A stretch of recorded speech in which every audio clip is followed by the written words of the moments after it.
नमस्कार साथीहरु, टेक्निकल सन्दीप च्यानलमा जसलाई स्वागत छ र म सन्दीप मल्ल। सो गाइज, हजुरहरुलाई याद छ भने केही समयदेखि चाहिँ इन्फिनिक्सले आफ्नो धमाधम स्मार्टफोनहरु चाहिँ लन्च गरिरहेको छ। फेरि अर्को एउटा बजेट स्मार्टफोन इन्फिनिक्स हट 11 प्लेलाई चाहिँ ग्लोबल मार्केटमा लन्च गरिसकेको छ। सो आज यसैको बारेमा चाहिँ कुरा गर्नेछु, के फिचर स्पेसिफिकेसन देख्न मिल्छ र हाम्रो नेपाली बजारमा कहिलेसम्म देख्न मिल्नेछ र के कति प्राइसमा देख्न मिल्नेछ, सम्पूर्ण जानकारी दिनेछु र भिडियो अन्तिमसम्म हेर्नु होला। त्योभन्दा पहिला चाहिँ यदि आजको भिडियो मन परे भिडियोलाई लाइक गरेर तलपट्टि देख्न सक्नुहुन्छ रातो बटन, त्यसलाई थिचेर च्यानल सब्स्क्राइब गर्नु होला र साथमा रहेको नोटिफिकेसन बेल आइकनलाई दबाएर अल नोटिफिकेसनलाई पनि अन गर्नु होला, ताकि मैले जति पनि नयाँ भिडियो अपलोड गर्छु सबैभन्दा पहिला नोटिफिकेसन हजुरलाई मिल्नेछ। ओके, सो गाइज, अब चाहिँ ढिला नगरी आजको भिडियो सुरु गर्न चाहन्छु र इन्फिनिक्स हट 11 प्लेको बारेमा कुरा गर्ने हो भने सबैभन्दा पहिला चाहिँ म यसको डिजाइन, डिस्प्ले र बिल्ड क्वालिटीबाट चाहिँ सुरु गर्न चाहन्छु। 6.82 इन्चको HD plus IPS LCD display देख्न मिल्छ। 60 हर्ट्जको चाहिँ हामीले रिफ्रेश रेट देख्न मिल्नेछ भने 120 हर्ट्जको चाहिँ टच स्याम्पलिङ रेट देख्न मिल्नेछ। 269 को चाहिँ PPI पिक्सल डेन्सिटी र 440 निटको चाहिँ ब्राइटनेस देख्न मिल्नेछ।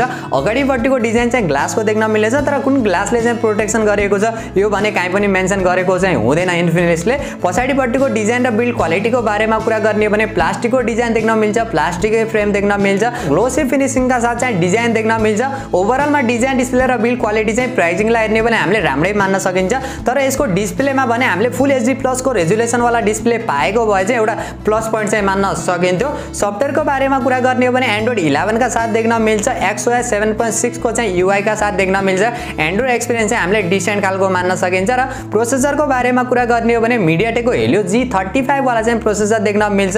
12 नैनोमिटर फेब्रिकेसनमा बनेको छ। आजभोलि जुन बजेटमा यो स्मार्टफोन लन्च हुँदैछ त्यो प्राइस सेगमेन्टका जति पनि स्मार्टफोनहरु लन्च हुने गर्दछन् सबैमा हामीले यही प्रोसेसर नै देख्ने गर्दछौं। 2.3 GHz को पिक क्लक स्पिड देख्न मिल्छ भने CPU र GPU को बारेमा कुरा गर्ने हो भने 8 कोर कर्टेक्स A53 को CPU देख्न मिल्छ र IMG पावर VR GE8320 वाला चाहिँ हामीले GPU देख्न मिल्छ। यसमा चाहिँ एकदमै राम्रो कुरा चाहिँ हामीले यसमा मिडियाटेकको हाइपर इन्जिनको पनि सपोर्ट देख्न मिल्छ। गेमिङ एक्सपिरियन्सलाई पनि अझै बेटर गराउँछ।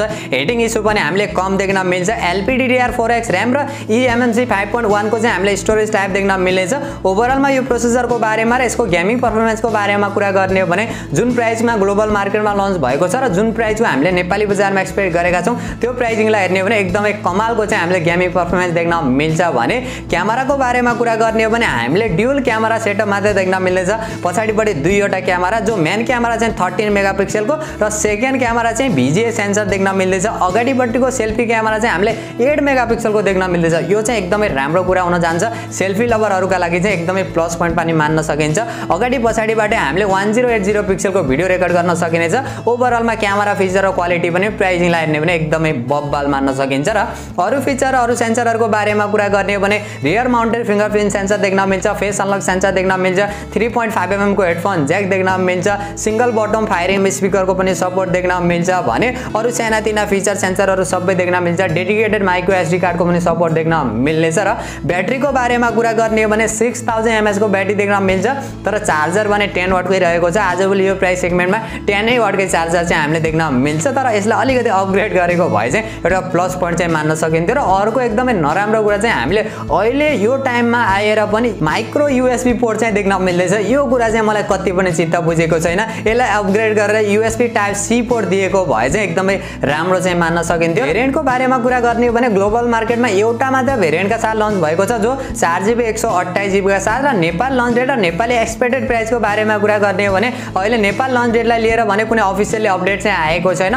मलाई जहाँसम्म लाग्छ यही महिना भित्रमा नै हामीले नेपाली बजारमा चाहिँ देख्न मिल्नेछ। जुन दिन यसको अफिसियली लन्च डेटको बारेमा केही कन्फर्मेसन आउनेछ त्यो दिन अर्को भिडियो बनाएर हजुरहरुलाई जानकारी चाहिँ दिनेछु। तर यसको एक्सपेक्टेड प्राइसको बारेमा कुरा गर्ने हो भने लगभग हामीले 12 देखि 13,000 को चाहिँ एक्सपेक्ट गर्न सकिन्छ। सो गाइस, यही थियो इन्फिनिक्स हट 11 प्लेको ओभरअल डिजाइन, फिचर र स्पेसिफिकेसन र मेरो पर्सनल ओपिनियनको बारेमा कुरा गर्ने हो भने यदि यो स्मार्टफोन 12-13,000 को प्राइस सेगमेन्टमा चाहिँ नेपाली बजारमा लन्च हुन्छ भने चाहिँ एकदमै कमालको मान्न सकिन्छ। अब हेरौं इन्फिनिक्सले चाहिँ के कति प्राइसमा चाहिँ लन्च गर्छ।